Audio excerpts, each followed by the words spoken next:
Hello everyone, I welcome you all to Divya Career.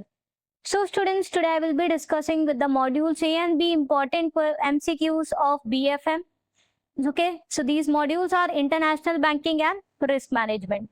So session start करने से पहले channel को जरूर से सब्सक्राइब कर दीजिए, बेल आइकन प्रेस कर दीजिए to get the timely notification of all the uploaded videos. और इन सभी वीडियोस की पीडीएफ के लिए हमारा टेलीग्राम ग्रुप ज्वाइन कर लीजिए। आई have shared the link in the description box. तो चलिए फिर स्टार्ट करते हैं हम लोग आज का सेशन। फर्स्ट क्वेश्चन रीड करते हैं। When settlement of funds takes place on the next working day following the date of deal, the rate at which such deals are done are known as dash. Options are cash rate, term rate, spot rate, forward rate. So यानी कि यहाँ पे settlement हुआ है T+1 day में, so this is known as term rate. Okay, term rate पे क्या जाता है? Cash rate on the same date of the transaction if the settlement was done, that is the cash rate.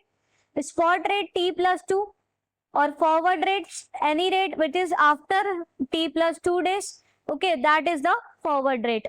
So इस पे भी questions कई बार आपके exam में पूछे गए हैं, ये सारे रेट्स क्लियर होने चाहिए. कैश रेट जब same day of the transaction पे एप्लीकेबल होता है, टर्म रेट T+1 डे पे एप्लीकेबल होता है, स्पॉट रेट T+2 डेज पे, और T+2 डे के बाद कभी भी सेटलमेंट हो रहा है that will be known as forward rate. तो मैंने लगभग हर क्वेश्चंस के साथ एक्सप्लेनेशन भी ऐड किया है जो कि आप हमारे पीडीएफ में रीड कर सकते हो. उसके लिए आप टेलीग्राम ग्रुप ज्वाइन कर लीजिएगा, उसकी link I have shared in the description box. Next question है, if the euro USD is 1.0820 by 1.0825 and US dollar Japanese yen is 154.40 to 154.45, find the euro Japanese yen rate. अब आपको क्या निकालना है? Euro Japanese yen के बीच का relation निकालना है, क्या बिड और आस्क रेट है. सो उसके लिए देखिए हमें क्या दिया है, यूरो यूएसडी रेट दिया है. इसको अगर हम लोग मल्टीप्लाई करेंगे with US dollar Japanese yen rate तो हमारा एक तरीके से यूएस डॉलर कट हो जाएगा. इसको हम लोग क्रॉस रेट भी कहते हैं. क्रॉस रेट वहां यूज होता है जहां आपको डायरेक्ट रिलेशनशिप नहीं दिया रहता है दो करेंसीज के बीच में कि क्या उनका बाइंग सेलिंग रेट होगा. सो अदर दो करेंसीज के बीच में दिया रहता है जो भी रिलेशन, उसके हिसाब से हम लोग फिर निकालते हैं. तो यहाँ पर यूरो यूएस डॉलर को अगर हम लोग मल्टीप्लाई करेंगे with US dollar Japanese yen तो देखिए आपका यूएस यूएसडी कट हो जाएगा, तो यूरो जापानीज येन मिल जाएगा. तो आपको सेम ही इन रेट्स में भी करना है, यानी कि जब आपको आपको यूरो जापानीज येन का निकालना है तो यूरो जापानीज येन का जब आप बिड रेट निकालोगे विच इज द बाइंग रेट, तो उसके लिए इनका बिड रेट कौन सा होता है? पहला वाला होता है वो बिड रेट होता है, बाद वाला ask rate. Okay, lower rate एक तरीके से bid rate, higher rate is ask rate, क्योंकि banks would always buy the currency at the lower rate and sell it at the higher rate. Okay, so 1.0820 into 154.40, ये हो गया euro Japanese का bid rate which is 167.0608. और इसी का अगर हम लोग को आस्क रेट निकालना है for the selling rate of euro against the Japanese yen, so हम लोग ये वाला रेट ले लेंगे विच विल बी 1.0825 इंटू इसका भी आस्क रेट ये वाला है बाद वाला 154.45. इसको मल्टीप्लाई कर देंगे तो आस्क रेट आ जाएगा विच विल बी 167.1921. तो आपका करेक्ट आंसर क्या हो गया? ऑप्शन बी हो गया विच इज 167.0608. ये बिड रेट है okay of euro against Japanese, और ये आपका आस्क रेट है which is the selling rate.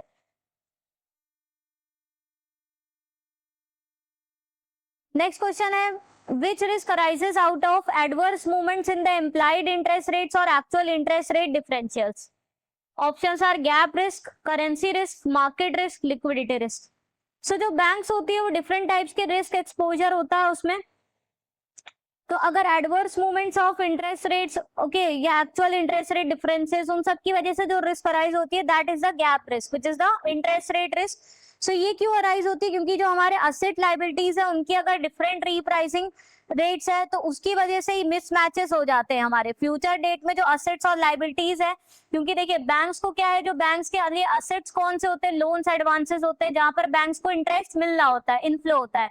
और लाइबिलिटीज है जैसे कि डिपॉजिट जहां पे बैंक्स को इंटरेस्ट पे करना होता है. अब मान लीजिए असेट्स उन्होंने जो है वो फ्लोटिंग रेट पे, लाइबिलिटी फिक्स रेट पर है, और अगर वो बढ़ गई फिक्स रेट तो ठीक है वो तो फिक्स रहेगा जिस रेट पे उनको इंटरेस्ट देना पड़ रहा है, बट जो फ्लोटिंग रेट जिस पे उनको इंटरेस्ट मिल रहा है, अगर मान लीजिए वो फ्लोटिंग रेट है और मार्केट इंटरेस्ट रेट फॉल हो गया तो उस पे बैंक को क्या होगा, लॉस हो जाएगा। तो इसी तरीके से जो रिस्क बैंक को होता है due to the adverse movement in the interest rates, because उनके असेट लायबिलिटीज में मिसमैचेस हो जाता है उनके रीप्राइसिंग में, तो उसको गैप रिस्क कहते हैं। नेक्स्ट है which statement is false regarding forwards and futures contracts. Options are forwards are generally for the maturities up to 1 year and beyond, while futures are generally up to 1 year. Option B, in forward contracts there are no explicit collaterals while initial margins, and on mark to market basis additional margins are needed in a futures market. Option C, futures are of any size while forwards are standardized.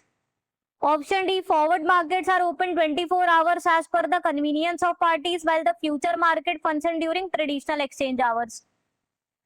So देखिए जो forward contracts होते हैं वो दो parties के बीच में होते हैं, बायर्स एंड सेलर, जहाँ पे आपका स्टैंडर्ड एक्सचेंज इन्वॉल्व नहीं होता है, तो आपस में निगोशिएशंस के हिसाब से होते हैं। So they are the customised contracts between the two parties.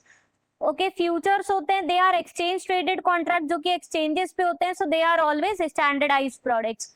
So false statement कौन सा है, ऑप्शन सी, जहाँ पे बोल रहा है future of any size. Future हमेशा स्टैंडर्डाइज होते हैं कि इतना लॉट होना चाहिए कम से कम, ठीक है, वो पहले से स्टैंडर्डाइज होता है, इनका सेटलमेंट भी होता है, वो एक्सचेंज आवर्स होते हैं उन्हीं में ट्रेडिंग होती है, ऐसा नहीं कभी भी हो सकती है, और उसमें इनिशियल मार्जिन भी चाहिए रहता है, और मार्क टू मार्केट बेसिस पे भी जैसे जैसे मूव करता है प्राइसेस, उसके हिसाब से जैसे जैसे मार्जिन के लिए कॉल अप की रिक्वायरमेंट होती है वैसे वैसे पार्टीज को कॉल अप भी किया जाता है कि सफिशिएंट मार्जिन मेंटेन हो, okay, which is not required in the forward contracts. Next है put option is in the money when dash. Options are spot price is equal to strike price, option B spot price is greater than strike price, option C spot price is less than strike price, option D spot price is less than और equal to strike price. So देखिए आपके दो चीजें होती हैं, एक होता है आपका कॉल ऑप्शन और दूसरा होता है पुट ऑप्शन। तो पुट ऑप्शन क्या होता है, पुट ऑप्शन में वहां पर जो भी ऑप्शन होल्डर होता है, यानी जिसने इन्वेस्ट किया है, जो उसके अगेंस्ट ऑप्शन प्रीमियम पे करेगा, उसके पास राइट होती है, ऑब्लिगेशन नहीं होता बट राइट होती है to sell the underlying asset at the strike price. जिस पे भी उनका अग्रीमेंट हुआ था वो स्ट्राइक प्राइस पे उस असेट को सेल कर सकता है। स्पॉट प्राइस क्या हो गया, जो उस समय करंट मार्केट प्राइस चल रहा है उस असेट का, वो स्पॉट प्राइस होता है। तो अगर हमारे को कोई चीज सेल करनी है तो हमेशा ही हमें फायदा जब होगा जब जो मार्केट में प्राइस चल रहा है उससे हम हायर रेट पे सेल कर सके। तो अगर हमारा स्ट्राइक प्राइस ग्रेटर होगा than the market current rate which is the spot rate, then only we are going to exercise the put option, तभी वो इन द मनी कहलाएगा, मतलब हमारे लिए प्रॉफिटेबल सिचुएशन है। आउट द मनी हो गया आउट ऑफ द मनी, जहां पर हमारे लिए लॉस की सिचुएशन है। अगर जिस प्राइस पे हम सेल कर रहे हैं which is our strike price, वो अगर less in comparison to the spot rate, तो put option out of the money होगा। और इसी का रिवर्स होता है आपका कॉल ऑप्शन। कॉल ऑप्शन पे जो ऑप्शन होल्डर होते हैं उसके पास राइट होता है to buy the underlying asset at a agreed rate, जो कि स्ट्राइक रेट है। तो बाय हमेशा कोई भी इन्वेस्टर क्या है, लोअर रेट में करना चाहेगा। So call option in the money कब होगा, आईटीएम कब होगा, जब स्ट्राइक प्राइस क्या होगा, लोअर होगा in comparison to the spot rate. और आउट ऑफ द मनी कब होगा कॉल ऑप्शन, जब स्ट्राइक प्राइस बड़ा होगा in comparison to the spot rate. तो ये आपको समझने चाहिए कि कॉल ऑप्शन का in the money out the money पूछा है कि पुट ऑप्शन का। या पुट ऑप्शन का इन द मनी पूछा है, मतलब कि हमें कब प्रॉफिटेबल होगा पुट ऑप्शन, यानी कि सेल करना है हमारे लिए प्रॉफिटेबल कब होगा एज एन इन्वेस्टर, तो जब हम उसको हायर रेट पे बेच पाएंगे अपने असेट को in comparison to the market rate. तो राइट आंसर क्या हो गया, whenever strike price is greater than the spot price. Okay, so option C is the right answer.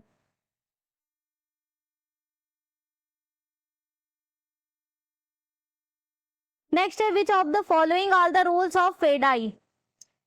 Options है acting as a facilitator between the authorized dealers and the RBI in handling the foreign exchange transactions by the authorized dealers. Option B, providing key training to the member banks on the foreign exchange matters.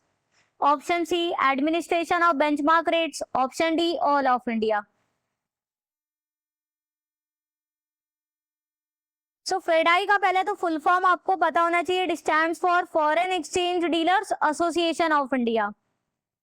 Okay, it is foreign exchange dealers association of India. तो ये एक क्या है, self regulatory organisation की तरह काम करता है, दो it works under the guidance of RBI. तो ये क्या है कि रूल्स वगैरह फॉर्मुलेट करता है, गाइडलाइंस वगैरह regarding the code of conduct क्या होना चाहिए in dealing the foreign exchange transaction जो डिफरेंट बैंक्स के बीच में हो रहे हैं। Okay, so it act as a facilitator okay between the authorised dealers, वो होगा जिनको आरबीआई से परमिशन मिली है, who can carry of the foreign exchange transactions, तो उससे रिलेटेड हेल्प करता है। ट्रेनिंग वगैरह प्रोवाइड करता है बैंक्स को रिगार्डिंग फॉरेन एक्सचेंज मैटर्स। साथ में बेंचमार्क रेट्स अनाउंस करता रहता है पीरियोडिकल बेसिस, डेली बेसिस पे for the member banks.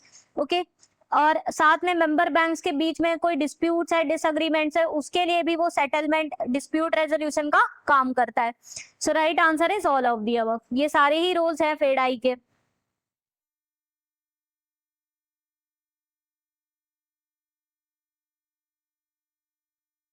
Next हमारा न्यूमेरिकल है।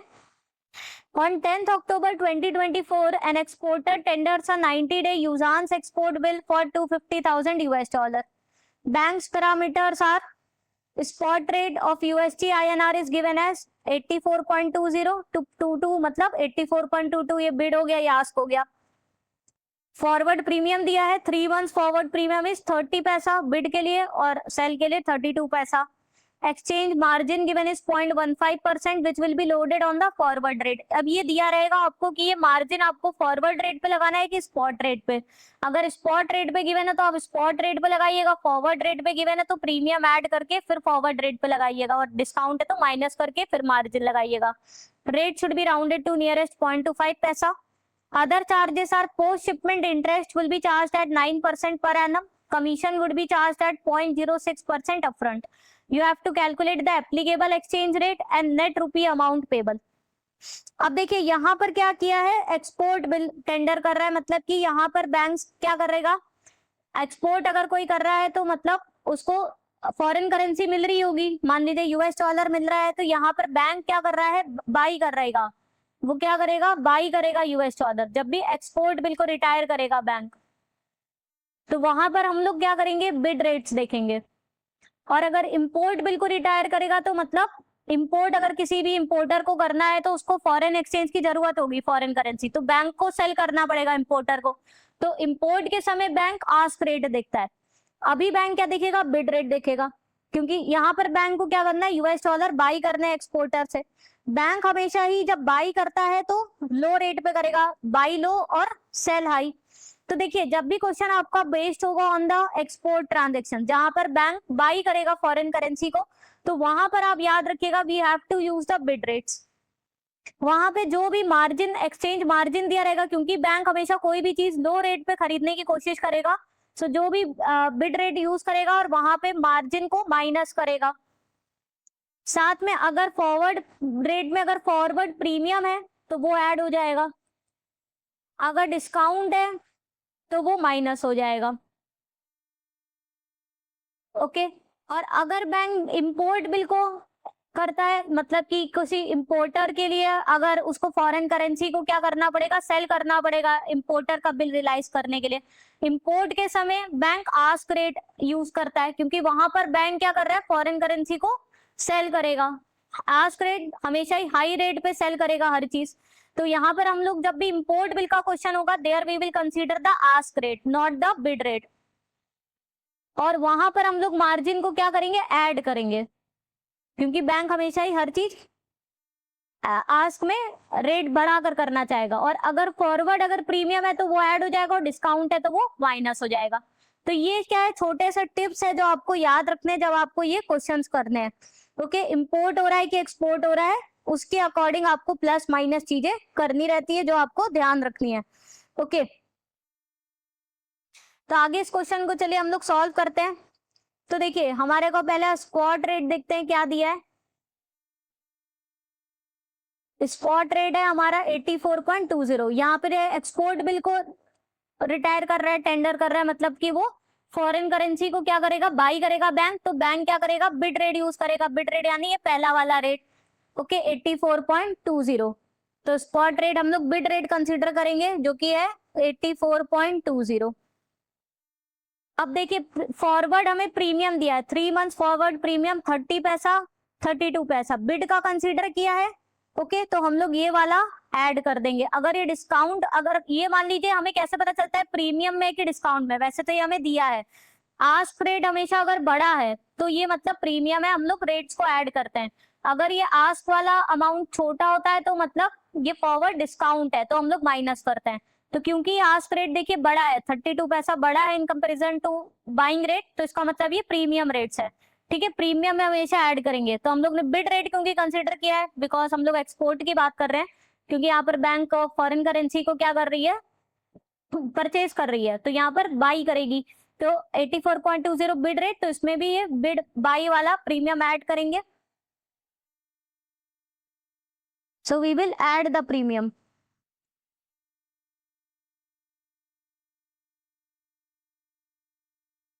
जो कि है 0.30।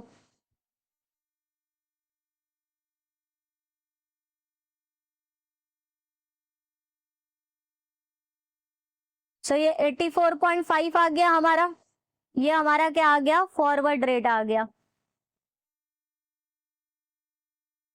ठीक है, अब मार्जिन बैंक कितना ले रही है, 0.15% लोडेड ऑन फॉरवर्ड रेट। अब ये इसमें आप पढ़िएगा, कई बार होता है लोडेड ऑन स्पॉट रेट। अगर स्पॉट रेट पे लगा होता तो हम लोग 84.20 पर वो मार्जिन लगा देते। फॉरवर्ड रेट पे लगाए तो हमने फॉरवर्ड रेट निकाल दिया 84.5, इस पे मार्जिन लगाएंगे। हमने कहा था जब भी बिड वाला काम करेंगे तो हम लोग मार्जिन को क्या करेंगे, माइनस करेंगे, क्योंकि बैंक हमेशा ही कोई चीज को कम में खरीदना चाहेगी, तो मार्जिन माइनस होगा। So we will less the margin. Margin कितना है, 0.15% है at the rate 0.15%। So 0.15% of 84.5 निकालेंगे। So this will be 0.12675। So इसको इसमें से माइनस कर दीजिए, आपको आ जाएगा 84.37325, इतना आ गया। तो ये क्या आ गया, बिल बाइंग रेट आ गया। इतने पे वो परचेज करेगी यूएस डॉलर को, 84.37325 रुपीज पे। Okay, this is the bill buying rate. But actual amount कितना पे करेगी, अभी एक्चुअल अमाउंट नहीं आया है, अभी ये जस्ट बिल बाइंग रेट आया। अब इसमें बैंक्स और क्या क्या चार्ज कर रही है, इंटरेस्ट चार्ज कर रही है एट 9% पर एनम, और कमीशन चार्ज कर रही है एट 0.06%। तो अब क्योंकि ये बिड का काम है, बाइंग वाला है, तो इसमें सारी चीजें माइनस होगी, इंटरेस्ट भी माइनस होगा, कमीशन भी माइनस होगा। आस्क होता तो सब चीजें प्लस हो जाती। तो दूसरा अब हम लोग क्या निकालेंगे, we will now find the amount which is actually payable to customer, उसको कैलकुलेट करेंगे। ये हमने बिल बाइंग रेट तो हमारा आ गया है, बट एक्चुअल अमाउंट जो कस्टमर को पे करेगा वो कितना करेगा, तो ये वाला रेट है हमारा। ओके, और कितना वो दे रहा है, एक्सपोर्ट बिल है कितने का, $250,000 का। मतलब एक होता तो इतने रेट पे, तो 250,000 यूएस डॉलर एट, इसको 25 पैसा से राउंड ऑफ कर देना है, तो इसको हम लोग 84.3725 ले लेते हैं। ठीक है, तो ये आपका आ जाएगा 210,93,125, 2,10,93,125। अब इसमें क्योंकि वो इंटरेस्ट चार्ज कर रहा है, कितना चार्ज कर रहा है, 9% पर एनम, और कितने दिन का है ये, 90 डेज का है, तो 90 डेज के हिसाब से 9%। तो इंटरेस्ट हम लोग कैलकुलेट करेंगे, मतलब 9% ऑन दिस 210,93,125, कितने दिन का है, 90 डेज, सो इंटू 90/365। इसको आप सॉल्व करोगे तो इंटरेस्ट कितना, 4,68,094, ये डिडक्ट हो जाएगा, साथ में कमीशन भी डिडक्ट हो जाएगा। वो कितना है, 0.06%। सो commission at the rate of 0.06% of this amount only. तो इसको आप कैलकुलेट कर लीजिए, ये आपका आ जाएगा 12655.875। तो इसको आप सॉल्व कर लीजिए, इस अमाउंट में इन दोनों अमाउंट्स को माइनस करना है, तो आपका आंसर आ जाएगा 2,06,12,375। So this will be the final amount which will be payable by the bank to the export customer. तो देखिए ये आपको ध्यान देना है कि आपका पूरा प्रोसेस इस टाइप पे बहुत सारे क्वेश्चंस एग्जाम में पूछे जाते हैं। जब भी एक्सपोर्ट का केस है तो बैंक फॉरेन करेंसी को परचेज करेगी तो बिड रेट यूज करेगी। फिर उसमें आपको देखना है कि बाकी फॉरवर्ड रेट प्रीमियम में कि डिस्काउंट में, यहाँ लिखा हुआ है, जरूरी नहीं एग्जाम में लिखा हो प्रीमियम में कि डिस्काउंट में, वो देखना है आपको बिड हाई है कि आस्क हाई है। अगर आस्क हाई है तो मतलब प्रीमियम में तो अमाउंट प्लस होना है, चाहे आपका एक्सपोर्ट बिल हो चाहे इंपोर्ट बिल हो। डिस्काउंट है तो माइनस होगा, चाहे इंपोर्ट बिल हो चाहे एक्सपोर्ट बिल हो। ओके, इंपोर्ट में हम लोग ये वाला अमाउंट को प्लस माइनस करेंगे और बाइंग के केस में बिड में इस वाले अमाउंट को प्लस माइनस करेंगे। मार्जिन अगर बाई का केस है तो बैंक माइनस करेगी और अगर सेल का केस है तो ऐड करेगी। वहीं ये सारे चार्जेस बाई के केस में, एक्सपोर्ट के केस में माइनस हो जाएंगे क्योंकि बैंक कम से कम रेट एक्सपोर्टर को देना चाहेगी कस्टमर को। और जब आस्क रेट यू कंसीडर करती है इंपोर्ट के केस में, उन सब में ये सारे कमीशन चार्जेस सब ऐड हो जाते हैं। ठीक है, तो इसी टाइप से आपका इंपोर्ट का क्वेश्चन भी होगा, बस वहां बिड की जगह आस्क रेट कंसीडर होगा और ये सारे जो चार्जेस है यानी कि मार्जिन, इंटरेस्ट रेट, कमीशन, ये सब ऐड हो जाएंगे। ठीक है, प्रीमियम और डिस्काउंट प्लस और माइनस ही होंगे। ठीक है, ये देखिए मैंने इधर सॉल्व भी करा है जो आपको हमारे पीडीएफ में मिल जाएगा। नेक्स्ट क्वेश्चन है, any person contravenes any of the provision of FEMA Act shall upon the adjudication be liable to pay the penalty up to dash the amount involved in such contravention where such amount is quantifiable or up to dash where the contravention is not quantifiable. Options are twice and 1 lakh, thrice and 2 lakhs, twice and 3 lakhs, thrice and 5 lakhs. So कोई भी person अगर guilty पाया जाता है of not following the provisions of FEMA act तो उसके ऊपर penalty लगती है which is thrice the amount involve. अगर हम लोग पता लगा सकते हैं कि कितना अमाउंट इन्वॉल्व था, मान लीजिए 50,000 का उसने कॉन्ट्राविन किया, सो 1,50,000 पेनल्टी लग गई। अगर हम लोग एग्जैक्ट अमाउंट नहीं क्वांटिफाई कर सकते तो फ्लैट पेनल्टी 2 लाख लग जाती है और कंटिन्यूइंग पेनल्टी पर डे की 5,000 लगती जाती है जब तक कि वो उसको सही नहीं कर लेता है। ओके, नेक्स्ट क्वेश्चन इंपॉर्टेंट है, new TCS limit under liberalise remittance scheme is dash पर financial year increasing from the previous dash threshold. Options are 10 lakhs and 8 lakhs, 10 lakhs and 7 lakhs, 12 lakhs and 10 lakhs, 15 lakhs and 7 lakhs. So पहले TCS का जो threshold था वो क्या था, 7 lakhs का था, जो बढ़ाकर अब 10 lakhs कर दिया है। LRS के अंदर अभी भी रेमिटेंस जो अलाउड है वो $250,000 ही है, बट TCS कब से कटेगा, 10 लाख के ऊपर से TCS कटेगा। इसमें भी ये कुछ नए डायरेक्शंस है जो आपको पता होने चाहिए, जिसपे से आप डायरेक्ट क्वेश्चंस देख सकते हैं। देखिए अगर एजुकेशन लोन लिया है, मतलब कि बैंक फाइनेंशियल इंस्टीट्यूशन से लिया है, तो उस पर कोई भी TCS नहीं कटेगा, सो नील अमाउंट। मेडिकल ट्रीटमेंट है या एजुकेशन है, अगर आपका सेल्फ फंडेड है तो 10 लाख तक के लिए कोई भी TCS नहीं कटेगा। After 10 lakh 2% will be deducted. अगर आप फॉरेन टूर प्रोग्राम ले रहे हो ओवरसीज तो 2% की फ्लैट TCS कटेगा। ओके, इसमें कोई ये नहीं है कि 2 लाख या 10 लाख का कोई थ्रेशोल्ड नहीं है, 2% flat will be the rate applicable. Other LRS purposes में 10 लाख तक के लिए कोई भी TCS नहीं है एंड मोर देन 10 लाख में 20% है। तो ये बहुत ही इंपॉर्टेंट टेबल है जो आपको याद होनी चाहिए, जिसमें से you can expect the direct questions. Next है, in case of remittance under LRS for overseas direct investments where investments are more than dash valuations by the category 1 merchant banker registered with the SEBI is required. Options are $1 million, $2 million, $3 million, $5 million।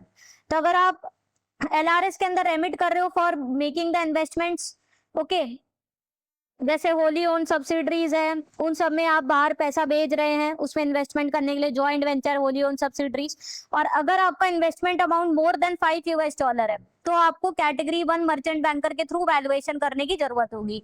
अगर यही investments आपका less than $5 million के हैं तो आपको एक certificate की जरूरत होगी फ्रॉम द CA। डिसइन्वेस्टमेंट्स जो होता है इसमें अलाउड होता है only after 1 year from making the investment. Disinvestment भी कर सकते हैं, जिसने इन्वेस्टमेंट किया वो सोच रही है पैसा निकाल लो, तो 1 साल बाद ही डिसइन्वेस्टमेंट कर सकती है। ओवरऑल लिमिट के अंदर ही है, इसके लिए कोई अलग से लिमिट नहीं है। जो ओवरऑल हमारी LRS की लिमिट है which is $250,000 in 1 financial year, उसी के अंदर में ही आप बाहर पैसा भेज सकते हो for investments in your joint ventures और wholly owned subsidiaries. Okay, next है a non-resident bank maintaining an account in the home country in the currency of home country is called as. Options are nostro account, vostro account, loro account, mirror account.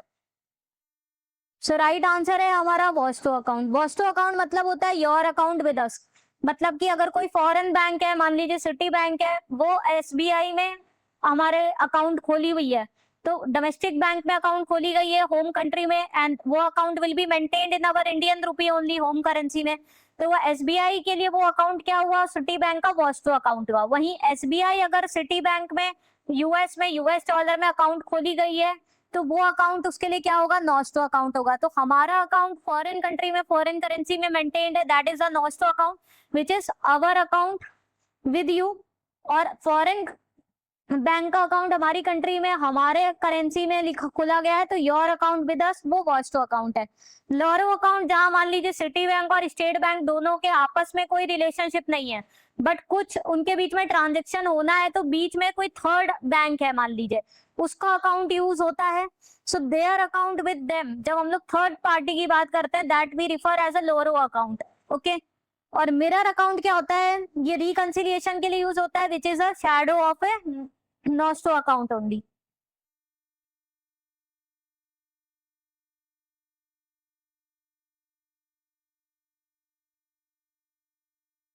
Next step, which of the statement is false regarding payment systems?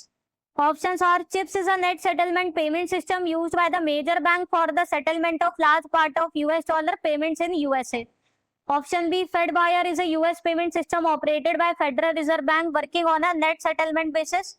Option C, CHAPS is a British payment system working on a net settlement basis. Option C, Target is a Euro payment system working on a gross settlement basis. सो ये different payment systems है of operating in different countries. तो chips और chaps, ये chips और फेडवायर आपका US based payment system है। Okay, तो chips आपका नेट सेटलमेंट बेसिस पे काम करता है, सही है, बट फेडवायर आपका ग्रॉस सेटलमेंट बेसिस पे काम करता है, जैसे कि आरटीजीएस काम करता है। हमारे इंडिया में देखिए आपको पता होना चाहिए, जैसे एनईएफटी है वो नेट सेटलमेंट बेसिस पे काम करता है, और आरटीजीएस आपका ग्रॉस सेटलमेंट पे काम करता है। वैसे ही यूएस में चिप्स आपका नेट सेटलमेंट बेसिस पे काम करता है, फेडवायर ग्रॉस पे।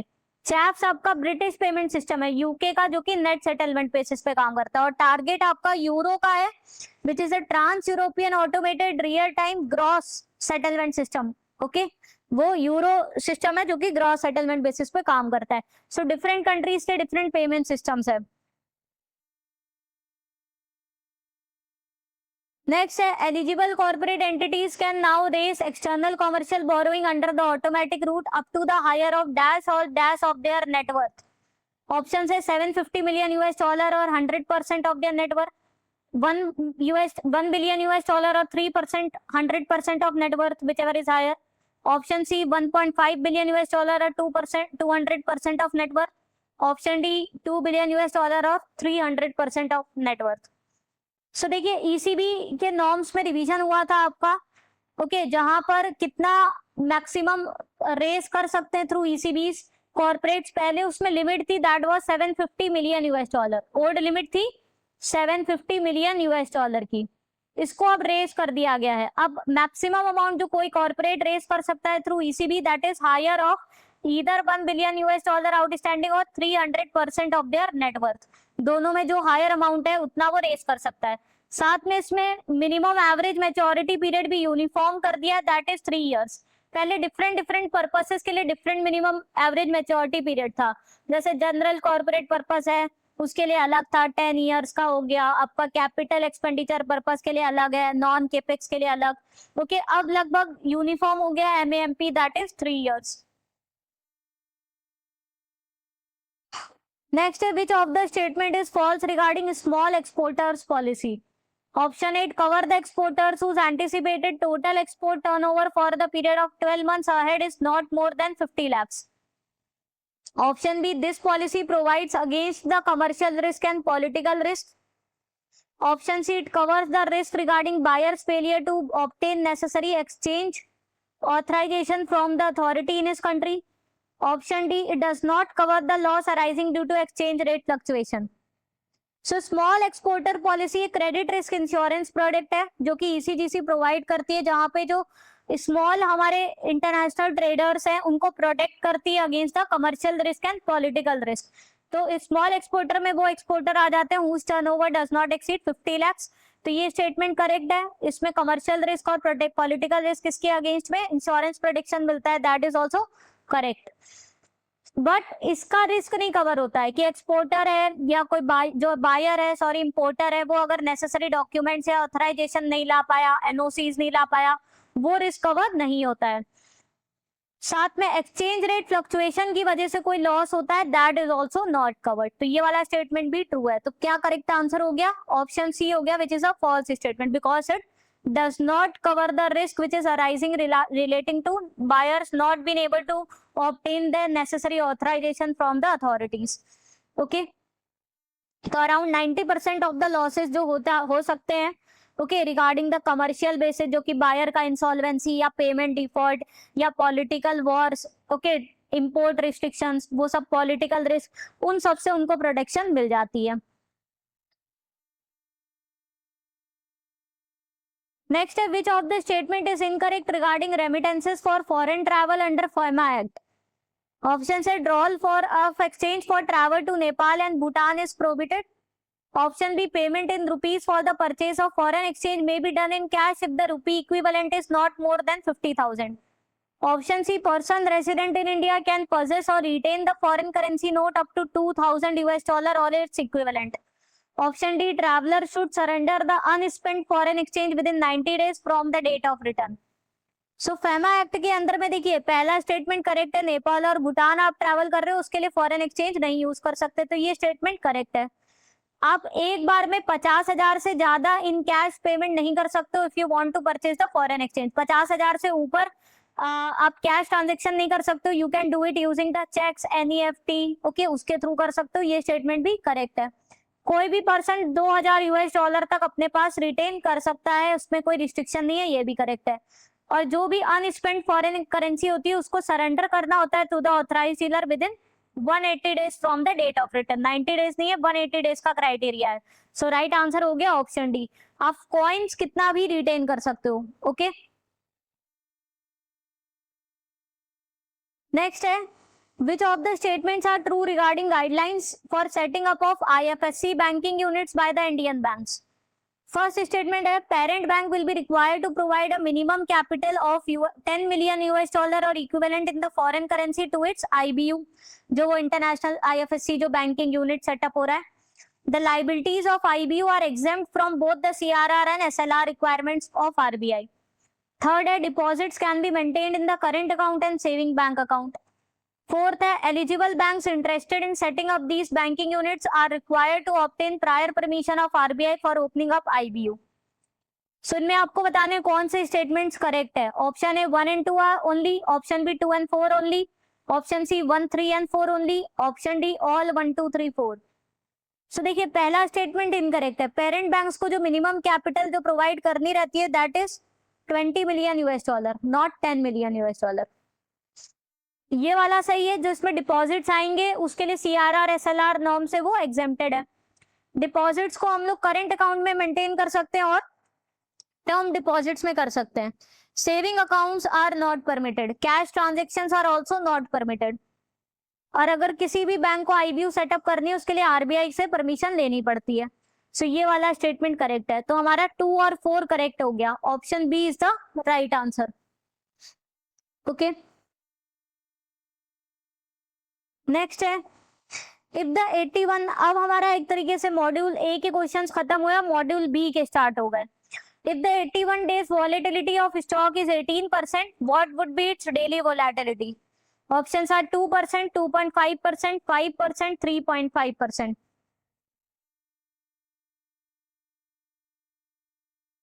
सो देखिए फॉर्मूला होता है to find the volatility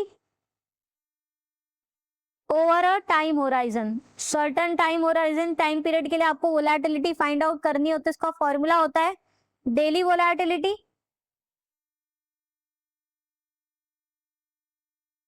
into square root of that time period. तो हमें यहाँ पे क्या निकालना है, डेली वोलेटिलिटी निकालनी है। So daily volatility is equal to volatility over certain time horizon, यानी कि कितनी थी, 81 डेज की 18% थी। So volatility is given is 18% over the square root of T, time period क्या है 81, तो square root of 81, so this will be 18% divided by 9, so answer will be 2%. Option A is the right answer. So इस तरीके के numerical question आते हैं, easy है, but ये फॉर्मूला आपको पता होना चाहिए। If you want to find a volatility over a certain time period, okay, there the formula uses daily volatility into square root of that time period. यहाँ पे हमें डेली वोलेटिलिटी निकालनी थी, तो हमने volatility over a time period divided by square root of time कर दिया। Next है, the banking book is mainly expose to which kind of risk. Option है liquidity risk, interest rate risk, credit risk, market risk. Option A 1, 2 and 3, option B 2, 3 and 4, option C 1, 2 and 4, option D all 1, 2, 3 and 4। सो देखिए, there are two types of books, एक होती है banking book, दूसरी होती है trading book. अब banking book में liquidity risk भी रहती है कि भाई सफिशिएंट लिक्विड एसेट्स है कि नहीं to meet the cash outflows. Okay, तो लिक्विडिटी रिस्क अराइज होती है due to funding risk, time risk, call risk, वो सब लिक्विडिटी रिस्क में आता है।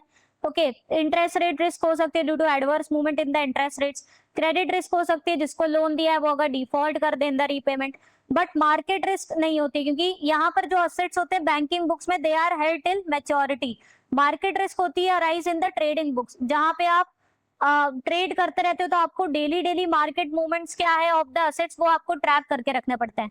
बट बैंकिंग बुक में assets are held till maturity, that is why they are not expose to market risk. So right answer हो गया आपका option A, 1, 2 and 3 only. Next है, which of the following are the characteristics of trading book? They are normally not held till maturity. Mark to market system is followed on a daily or a periodic basis. Investment classified under held for trading are to be sold within 120 days. The trading book is mainly exposed to market risk, including liquidation risk, credit risk, and operational risk. Option A 1, 2, and 3. Option B 2, 3, and 4. Option C 1, 2, and 4. Option D all 1, 2, 3, and 4.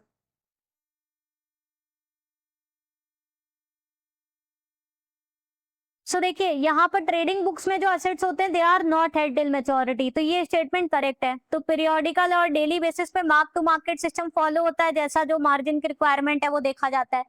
Investments जो होते हैं यहाँ पर जो held for trading category के हैं, they are have to be sold within 90 days. ये RBI के नॉर्म से अगर हेल्ड फॉर ट्रेडिंग कैटेगरी के लिए किए हैं, सो बैंक्स यहाँ पर गेन एक्सपेक्ट करा जाता है कि वो गेन्स बनाएगी, प्रॉफिट बुक करेगी from the movement in the market rates, interest rates, they have to be sold within 90 days. बाकी ट्रेडिंग बुक में ये सारी टाइप की रिस्क होती है, market risk, liquidation risk, credit risk, operational risk. So this is also correct. तो right answer क्या हो गया, 1, 2 and 4 are correct. So option C is the right answer, 1, 2 and 4। Third वाला इनकरेक्ट है, क्योंकि हेड फॉर ट्रेडिंग कैटेगरी लिए जो investments होते हैं they have to be sold within 90 days. Next है, which risk arise from the need to replace the net outflows due to premature closure of term deposits? Options है funding risk, time risk, call risk, interest rate risk. So right answer है funding risk. Funding risk क्या होते हैं, जैसे कि किसी ने अपना जो एफडी है वो रिन्यू नहीं करवाया, या प्री मैच्योर क्लोज कर लिया, या अनएंटिसिपेटेड विड्रॉ हो गया, तो वो पैसा क्या है हमारा जो नेट आउटफ्लो है उसको कवर करने के लिए अब हमें और कैपिटल की रिक्वायरमेंट होगी। So this risk is a funding risk. Time risk कब हो जाता है, जब जो पैसा आपको एक्सपेक्टेड होता है वो आपको नहीं मिल पाता, यानी कि जब लोन क्या हो गया, एनपीए हो गया। Okay, so this is the risk arising from the need to compensate from the non-receipt of the expected inflow। कि आपने लोन दिया था, आपको एक्सपेक्ट था कि इतना इंटरेस्ट आएगा बट नहीं आया, एनपी हो गया। So that is the time risk। Call risk होता है when the contingent liabilities crystallize हो जाती है, जैसे बैंक गारंटी एलसी दी थी और कस्टमर ने डिफॉल्ट कर दिया, तो कंटीजेंट लाइबिलिटी अब एक्चुअल लाइबिलिटी में कन्वर्ट हो गई, तो वो call risk. All these 3 types of list fall under the liquidity risk. Okay,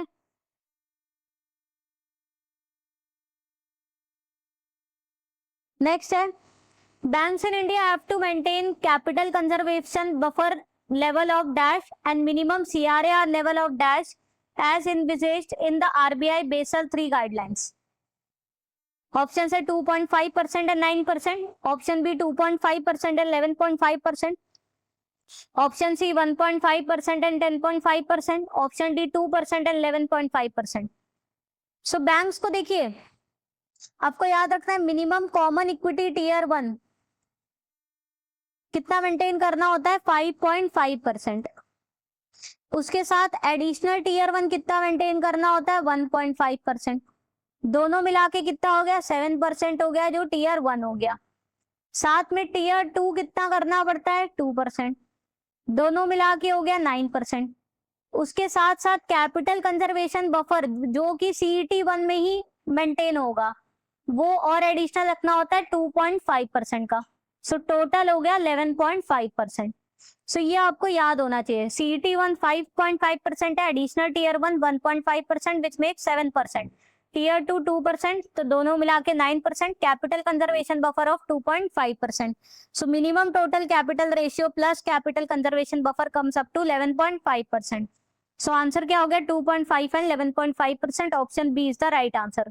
ये देखिए पूरा चार्ट मैंने इधर एक्सप्लेनेशन में बनाया भी है जो आप हमारे PDF से रीड कर सकते हैं. नेक्स्ट है Basel 3 liquidity coverage ratio requires the bank to hold enough high liquid assets, high quality liquid assets to cover their total net cash outflow over a dash stress period with a minimum LCR of dash. Options है 60 days and 60%, 30 days and 100%, 90 days and 100%, 120 days and 60%. So liquidity coverage ratio में क्या बोला गया है कि bank के पास high quality के liquid assets होने चाहिए कि जो मिनिमम नेट कैश आउटफ्लो हो रहा है फॉर द नेक्स्ट 30 days वो पूरे कवर हो जाए. So at least 100% of their cash outflow पूरा कवर हो जाए for the next 30 days. Option B is the right answer. पहले ये क्या था, शुरू में जब ये इंट्रोड्यूस हुआ था 2015 में तब 60% रखा गया था. फिर था कि धीरे धीरे इसको 100% करना है. 2021 से जो LCR का जो फॉर्मूला भी है liquidity coverage ratio which is high quality liquid assets divided by total net cash outflow over the next 30 days that should be greater और इक्वल टू 100%. मतलब बैंक्स के पास अगर नेक्स्ट 30 days में जितना कैश आउटफ्लो होना चाहिए उसके equivalent high quality liquid asset होने ही चाहिए 100%. अगर मान लीजिए 1 करोड़ का कैश आउटफ्लो होना चाहिए तो 1 करोड़ के हाई क्वालिटी लिक्विड एसेट या 1 करोड़ से ज्यादा के एसेट्स होने चाहिए जो कि हाई क्वालिटी लिक्विड एसेट में काउंट हो सके. नेक्स्ट है dash measures the proportion of exposure that will be lost if a default occurs. This parameter is concerned with the collateral security offered by the borrower. Options are probability of default, option B loss given at default, option C exposure at default, option D maturity. So right answer है loss given at default. देखिए probability of default का मतलब होता है कितना chances है कि default होगा. So likelihood that the borrower will default, this means a probability of default. Okay, फिर होता है एक्सपोजर है डिफॉल्ट. मतलब अगर बैंक ने 2 करोड़ का लोन दिया है और अगर वो डिफॉल्ट हो जाए, उस पर रीपेमेंट ना आए, so exposure at default will be 2 crore. जितना एक्सपोजर था बैंक का, 2 करोड़ का लोन दिया, डिफॉल्ट हो गया, सो this will be the exposure at default. But अगर यहाँ पर मान लीजिए बैंक के पास ऑलरेडी कस्टमर की 1 करोड़ की सिक्योरिटी है, कोलेटरल सिक्योरिटी है 1 करोड़ की, सो 1 करोड़ क्या हो गया उसका सेफ हो गया. So loss given at default कितना हो गया, remaining portion that is not covered with the collateral security that is 1 crore. So loss given at default क्या हो गया, वो portion that will be lost अगर डिफॉल्ट होता है which is actually not covered with the collateral security. और maturity क्या major करता है, the remaining maturity of the exposure. मतलब जो लोन दिया उसको मैच्योर होने में कितना टाइम पीरियड है. जितना ज्यादा लॉन्गर मैच्योरिटी के लोन्स होते हैं उतना ही ज्यादा उसमें रिस्क होता है, तो बैंक उतना ही रिस्क प्रीमियम भी चार्ज करती है क्योंकि उसमें ज्यादा टाइम लगने वाला है to recover the whole loan that the bank has provided. Next है calculate the bond price volatility using the data given below, where yield volatility given is 10%, basis point values given is 0.5, yield is 6%, price of bond given is 100. So देखिए इसका formula होता है which you have to remember, price volatility इसका formula होता है yield volatility is equal to yield volatility into BPV into yield divided by price. So price volatility is equal to yield volatility, that is 10%, यानी 0.1. Basis point value given is 0.5. Yield given is 6%, which is 0.06, divided by the bond price, which is 100. So if you solve it, you will get 0.00003. So option A is the right answer. ये formula है, ये याद रखिए, exam में कुछ भी calculate करने के लिए आ सकता है। इनमें से कोई भी चार चीजें दी रहेंगी और एक चीज पूछी जा सकती है, मे बी बॉन्ड प्राइस पूछा जाए, यील्ड पूछी जाए, ओके तो कोई भी एक चीज पूछी जा सकती है। You have to remember this formula. Next है, one day VAR of portfolio is ₹6 lakh with 90% confidence level. In a period of 8 months, which is 120 working days, how many times the loss of portfolio may exceed 6 lakhs? So 90% confidence level है, value at risk क्या है 6 lakhs, मतलब 10% ऐसे chances है, probability है कि जो loss होगा that will exceeds the VAR amount at any given day. 10% ऐसे chances है, 90% confidence है कि value हमारी risk में 6 lakhs तक की है, तो 10% chances है कि that loss will be exceeding this 6 lakhs.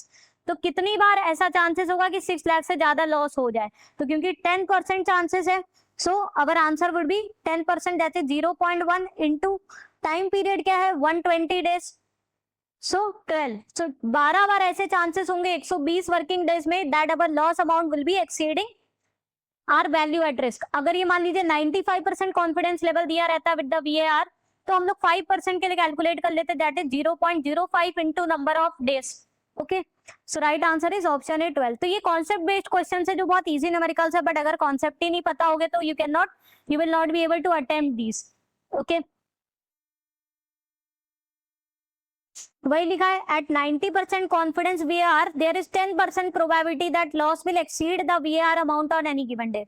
So expected number of exceedances in 120 trading day. Exceedances मतलब कितने चांसेस है कि मतलब जो हमारा लॉस अमाउंट है that will exceed our 6 lakhs VAR जो हमारा था. सो 10% प्रोबेबिलिटी है, सो 0.1 इनटू नंबर ऑफ डेज करना है बस. ओके, नेक्स्ट है, a bond with the remaining maturity of 5 years is presently yielding 6%. Its modified duration is 5%. What is its maculae duration? Maculae duration मतलब वो time period for which the bondholder have to hold the bonds to recover all the investments, all the cash inflows from the bond, which is the coupon and the principal amount. Modified duration given is 5%. मतलब अगर bond की जो interest rate है, if it moves by 1%, there would be 5% movement in the bond price. Modified duration ये बताता है कितना percentage sensitive है, कितना परसेंटेज चेंज होगा in the price of the bond with the change in the interest rate. जैसे हमें पता है बॉन्ड प्राइस और बॉन्ड इंटरेस्ट रेट्स के बीच में इनवर्स रिलेशनशिप होता है, तो अगर 1% डिक्रीज होगा interest rate, so there would be increase in the price of the bond by 5%, that is reflected by modified duration. So हमें यहाँ क्या फाइंड आउट करना है, Macaulay duration. So Macaulay duration का फॉर्मूला कुछ नहीं होता, Macaulay duration is equal to modified duration into 1 plus yield. So this is the formula which you should remember. ये फॉर्मूला पता है, चाहे मॉडिफाइड ड्यूरेशन आए या यील्ड आए तो आप निकाल सकते हो. So macular duration is equal to modified duration given is 5%. इसको आप परसेंटेज में क्या रहने दीजिए, इंटू 1 प्लस यील्ड 6%, इसको हम लोग डेसिमल में ले लेते हैं 0.06. सो 5 into 1.06, so that will give you 5.30 years. यहाँ पे याद रखिएगा मॉडिफाइड ड्यूरेशन को let it be in the percentage और यील्ड को डेसिमल में कन्वर्ट कर लीजिएगा. So investor has to hold the bonds for 5.3 years. Okay, option C is the right answer.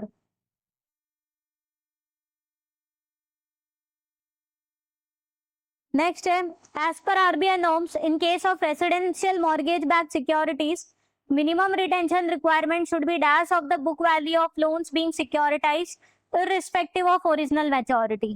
Options are 3%, 5%, 7.5%, 10%.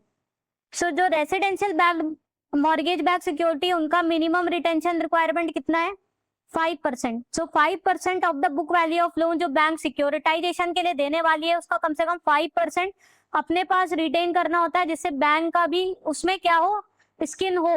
Okay, it should have the skin in the game, जिससे कि वो भी लगी रहे रिकवरी के लिए।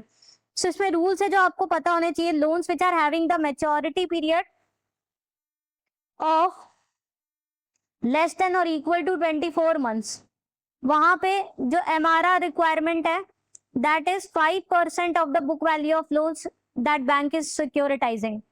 वैसे लोन्स जहां पे maturity period greater than 24 months है, वहां पर एमआरआर रिक्वायरमेंट है 10%। साथ में जो बुलेट रीपेमेंट लोन है, जहां पे principal and interest is paid on the maturity, वहां पे एमआरआर रिक्वायरमेंट है 10%, चाहे जो भी मैच्योरिटी पीरियड हो। और जो रेसिडेंशियल बैक्ड मॉर्गेजेस लोन है, जैसे जो अभी क्वेश्चन में था, वहां पे हमारा रिक्वायरमेंट है 5%। So these are the RBI directions regarding कि कितना परसेंटेज ऑफ द असेट जो बैंक सिक्योरिटाइज कर रही है उसको अपने पास होल्ड करके रखने हैं। नेक्स्ट है the beta factor use to calculate operational risk capital for a banks commercial banking business line is dash under the standardised approach. So banks को देखिए कैपिटल चार्ज कैलकुलेट करना पड़ता है, ओके, बिकॉज बैंक को sufficient capital hold करके रखना पड़ता है टू एब्जॉर्ब द लॉसेस। तो उसमें देखिए banks are also expose to operational risk, so different capital charge calculate होता है for the operational risk, market risk, all of the different types of risk. So operational risk में अब different business lines पे जो banks work करते हैं उसके लिए डिफरेंट बीटा फैक्टर यूज होता है to calculate the capital charge. जहाँ फॉर्मूला होता है एक्चुअल में calculating the capital charge, for calculating capital charge is equal to जो ग्रॉस इनकम है that is multiplied with the beta which is assign to that business line. तो ये formula होता है ऑपरेशनल रिस्क में कैपिटल चार्ज कैलकुलेशन का, gross income into beta.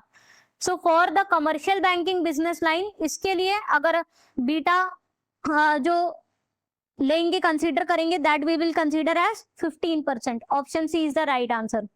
सो ये आपको याद रखने हैं। बिजनेस लाइंस कॉर्पोरेट फाइनेंस और ट्रेडिंग एंड सेल्स में बैंक इन एक्टिविटीज में अगर हम लोग बीटा कंसीडर करते हैं तो सबसे हाईएस्ट बीटा कंसीडर करते हैं 18%, क्योंकि इनको हाई रिस्क आइटम्स माना जाता है, high risk activities. Payment and settlement और कमर्शियल बैंकिंग मॉडरेट रिस्क में आते हैं, साथ में एजेंसी सर्विस में मॉडरेट रिस्क में आता है। ओके, पेमेंट एंड सेटलमेंट भी सॉरी हाई रिस्क में आते हैं। सो इसमें भी आपका 18% है इन तीनों में। कमर्शियल बैंकिंग और एजेंसी मॉडरेट रिस्क में आते हैं तो 15% है। And last 3 retail banking, asset management and retail brokerage, ये लो रिस्क में आते हैं तो इन तीनों में 12% है। तो ये टेबल अच्छे से याद करके जाइएगा, इनमें से डायरेक्ट क्वेश्चन एग्जाम में पहले भी पूछे गए हैं। और कैपिटल चार्ज जैसे आपको बताया ऑपरेशनल रिस्क के लिए we calculate by multiplying the gross income by the beta which we have assigned depending upon the different business lines. Next है a bank hold the asset on the first day of the stress periods, government securities of category level 1 of 400 crores, corporate bonds rated AA category of level 2A of 200 crores, listed equities of category level 2B of 150 crores. You have to calculate the value of high quality level assets after applying haircuts. तो हमें देखिए high quality assets find out करने की जरूरत होती है। जैसे जब हम लोग लिक्विडिटी कवरेज रेशियो भी निकालते हैं तो वहां पे देखते हैं कितना हाई क्वालिटी एसेट्स है बैंक के पास, जो कि एटलीस्ट 100% होना चाहिए ऑफ द net cash outflow for the next 30 days.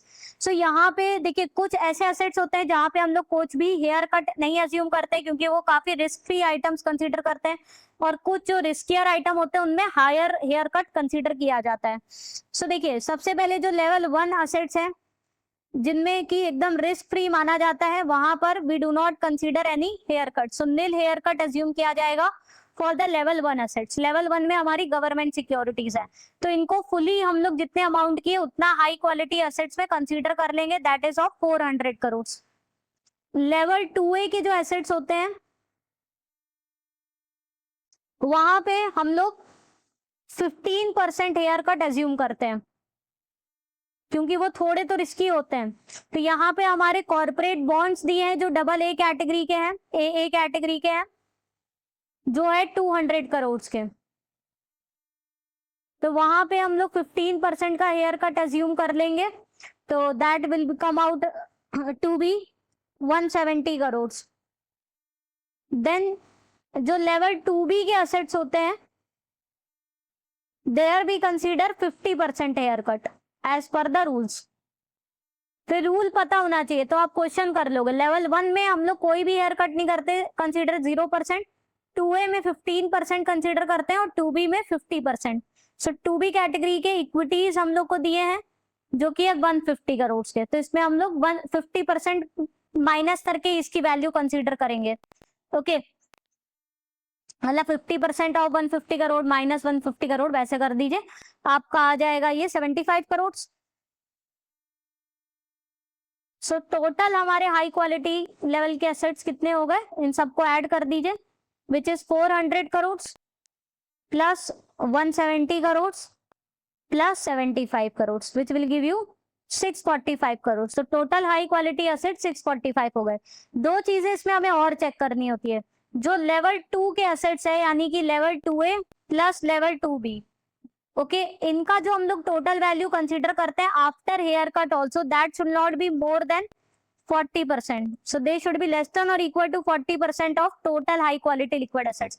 Total asset देखिए हमारे 645 करोड़ है, जो 2A और 2B 170 प्लस 75 करोगे तो इनकी वैल्यू हमारी 40% से कम ही आएगी, उससे ज्यादा आती तो हम लोग 40% ही तक कंसीडर करते हैं। ओके, और साथ में जो लेवल 2B के जो असेट्स हैं, they should be consider less than और equal to 15% of the total high quality assets. जो 75 करोड़ है वो आप देखोगे तो 15% से कम ही है हमारे टोटल हाई क्वालिटी एसेट्स में, 11-12% ही बैठेगा ये। Okay, 75 crore in the total 645 crore, तो उनको हम लोग 15% से ज्यादा नहीं लेंगे because they are high risky items.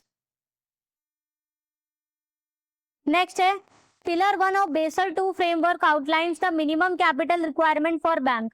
Capital for market risk is calculated on the basis of dash. Options है standardised approach maturity method, option B standardised approach duration method, option C internal model method, option C all of the above. So देखिए अब जैसे banks जो है market risk exposure होता है तो उसके लिए भी हम लोग कैपिटल चार्ज कैलकुलेट करते हैं। ओके, फॉर मार्केट रिस्क तो वहां पे तीनों ही मॉडल्स यूज होते हैं, स्टैंडर्डाइज अप्रोच मैच्योरिटी मेथड, जहां हम लोग यूज करते हैं टू डिटरमाइन जहाँ पे कितनी मैच्योरिटी है फाइनेंशियल इंस्ट्रूमेंट की, उसके हिसाब से भी decide the capital charge. Duration method भी यूज करते हैं जहाँ पे फाइनेंशियल इंस्ट्रूमेंट का जो ड्यूरेशन है उसको यूज करते हैं to calculate the capital charge. और बैंक्स के अपने इंटरनल मॉडल्स भी होते हैं जिनमें रेगुलेटरी अप्रूवल के बाद उनको यूज कर सकते हैं to calculate the capital charge. All of the above is the right answer. साथ में for calculating the capital charge for the credit risk, credit risk की जब हम लोग बात करते हैं उसमें कौन कौन से मेथड यूज होते हैं वो भी आपको पता होना चाहिए। उसमें आपके स्टैंडर्डाइज अप्रोच मेथड है, internal rating based approach method है, और इंटरनल रेटिंग बेस्ड एक फाउंडेशन है आपका, और दूसरा आपका internal rating based advanced method है। तो ये तीन मेथड है for calculating the capital charge for the credit risk. वैसे ही capital charge for operational risk की जब बात करते हैं वहां पे भी तीन मेथड है। First is your basic indicator approach method, second is your standardise approach and third is your advanced measurement approach. तो आपको ये पता होना चाहिए कौन कौन से मेथड है for calculating the capital charge and the different types of risk which the banks are exposed to. Market risk के लिए standardise approach maturity duration and internal model है, क्रेडिट रिस्क के लिए standardise internal rating based foundation and advanced है, operational के लिए basic indicator approach, standardise approach और advance measurement approach है। ओके, सो स्टूडेंट्स इसके साथ हमारा ये सेशन आज का ओवर होता है जहां हमने मॉड्यूल ए एंड बी के इंपॉर्टेंट क्वेश्चंस डिस्कस करे।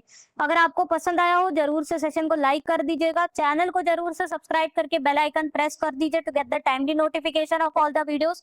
और इस वीडियो की पीडीएफ के लिए हमारा टेलीग्राम का ग्रुप ज्वाइन कर लीजिए, उसकी link I have shared in the description box. See you in the next session, thank you.